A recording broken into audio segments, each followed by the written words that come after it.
you get the idea. Just fix your masks, make sure they're lined up correctly. So when you do your color changes, you don't see that much, because I don't really want to see that much of an outline, but we'll just leave it at that for now. But, that gives you the basic idea of how to make the fire color go. And I guess that's it for this part of the tutorial. And we'll go on to the next phase. Okay, now, let's go ahead. I wound up fixing my mask because I couldn't stand looking at them.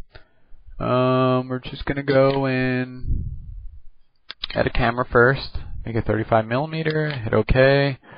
Then we're going to create a new solid, make comp size, click OK. Then we have to edit particles. Trapcode particular. Hopefully you have that. If not, you have to get it, because that's what's going to make this work. Okay, so first off, we're just going to go into our emitter, and let's turn the particles down first, just a little bit. We're going to change the direction to directional, and turn down the spread, turn down random for now, random velocity, and velocity for motion to 0. And we're going to turn up the velocity to say 10,000. Just to start. Okay, now we have to swing these particles around, because right now they're flowing the wrong way. So we're just going to, on the X rotation, click 180, type 180, hit enter. Now we'll have them flowing the right way. Okay, so leave them right where they are now. We have to also, let's get this set up here. In a part to where our null object is working, somewhere in the middle, just go ahead and click, where is it, parented to the null object, and then you'll notice it's moving around. So anywhere where the null object takes form, or takes shape and starts affecting the layer, that's where we want it. Okay, so now what we need to do is scale up our layer. So go to transform, scale, and scale it up a lot. It's got to be big enough to where it's going to not really be affected by, it's not ever going to go out of bounds from our motion here. Like that. Could probably make it a little smaller maybe. You just want it bigger than the comp, depending on after you see how the null moves it around, depending on how much motion you got. You got to have this outside your footage the whole time. Alright, now it's going to change also when we change this. We got to change our anchor point to somewhere in a rough area of the eye temporarily, just to get an idea if we have to scale it up even more. So let's see what happens. Yeah, we got to scale it up because we lose a little bit down at the bottom if we do that. So let's go ahead and scale it up even more. Let's say 140. Alright. No, we still lose a little bit. We're going to bring it down anyways. So basically, I want you to center the anchor point, adjust the anchor point only, to the eye. We're not going to turn this into a 3D layer either. And center it to the eye, and then make sure when you play over time, your layer always stays outside your footage. And that's basically all you do. So I'm going to go ahead and set that up, and then I'll come back. Just make sure you set it right up to the eye. Alright, I scaled it and got my anchor point close. Now I'm going to set my particles per second to make this easier to 1, and then I'll just move in the timeline somewhere until I see a particle. So now all I got to do is adjust on the transform. Don't be changing the position of the actual emitter. This is on the transform, the whole layer. There, whoops. Undo change value. It's got to be only the anchor point.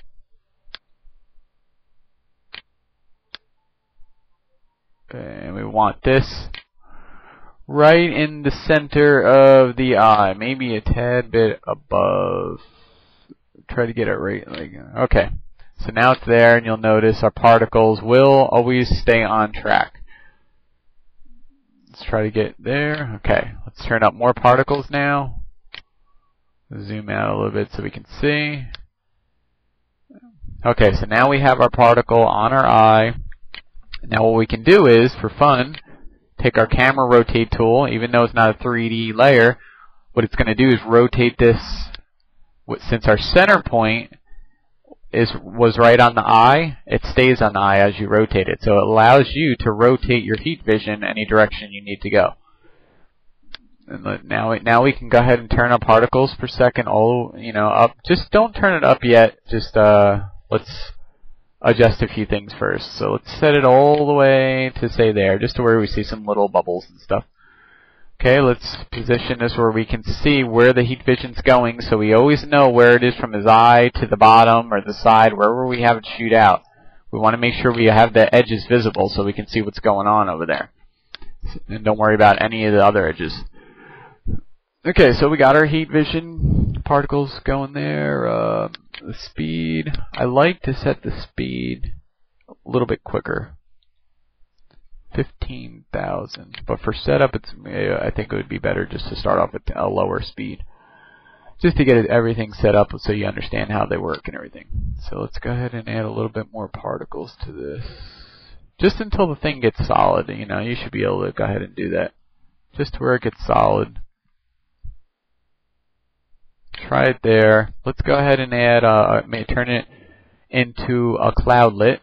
So we're going to go to Particle, Sphere for the type, change it to a smokelet, I guess. No, well, we can try cloudlets, and then a smokelet. Smokelet's more textury. Okay, so we got that. We're going to take our lives of particles and set it to 0.1. We just want a very short life for them. Okay, that's 1. What else? Oh, let's go to size over life. Change that and size, because now we have to resize it. For size over life, it's going to be the second preset down, which is this one. This makes the stream thin. If you want the stream bigger, then you can go with the regular size, and that'll be fine. Or expand your layer size, and then go with that and draw a new shape in like that. The shape that you like to make it fit your scene. So I'm going to go with the second preset down and make a regular thin stream all the way down. I'm going to size it to fit what I want. Basically, I want my size the size almost of my my pupil, in there. Okay, so that kind of looks good right there. And now let's go to opacity over life and change that to the third preset down, which will kind of fade it in right at the eye, give a little bit of transparency there where it comes out of the eye, and then up and then solid. Okay, and then we're going to go to, let's see, set color. It's going to be set to random gradient, or not random gradient, random from gradient. And then you're going to go to color over life and change the second preset down, which is the black and white one. We're going to click on the white key, double click it, and select the third gray one on your color palette here. Second gray one, actually, 1, 2. And hit OK. This way we don't have them too bright. We don't want them too bright. Okay, so that's that. Leave our opacity just where it is right now for now. We should be good there. Rotation. Turn your rotation speed all the way up to 20. This gives it a kind of a flowy, rotating look. So I just found it kind of look better. But you don't have to really turn that on if you don't want to. Just play with it when you're done and see if you like it. Okay, now what we want to do is decide how many particles we want. We kind of want to get this stream solid all the way through. So just basically start here, and then just go up slowly until you start to see the break disappear in the particles. You want them almost solid, but you don't want too much. You don't want to go crazy. You just want them to where they almost, they're almost solid all the way through. Okay, so that's that. I may even want to go fatter on my heat vision, but oh well. For now, we're just going to leave it like that. Okay, pretty much set here. We got size 3. Alright, now we can go to random velocity, just to give it a fluctuation. So just set